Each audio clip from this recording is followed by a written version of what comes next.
So we're talking about potential, electric potential, and how it relates to energy. And we have a problem, and there's a lot of things going on in this problem. So let's start going through it. The question asks, if you have a battery-operated car and it works on a 12-volt system, you want to find the charge that the batteries move through in order to be able to accelerate there's a 750 kilogram car. You want to accelerate it up a 200-meter hill.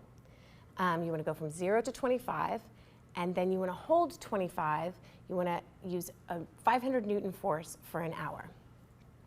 So we've got a lot of givens. We've got the final velocity is 25, the time, force, height of the hill, and mass of the car. And we know that it's a 12-volt system. So in this problem, we've got a lot of equations. So we started writing them down here.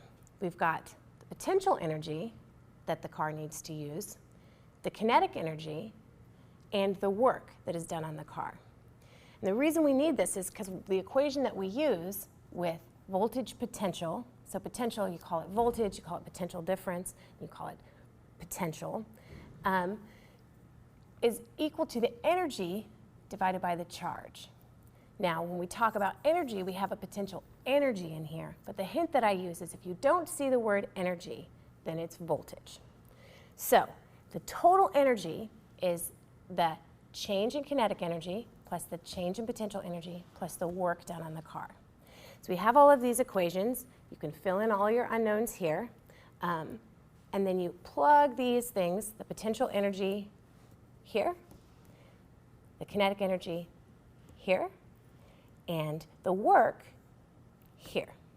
And if you have any questions about this right here, you've got this delta x that you had to calculate using the velocity and the time.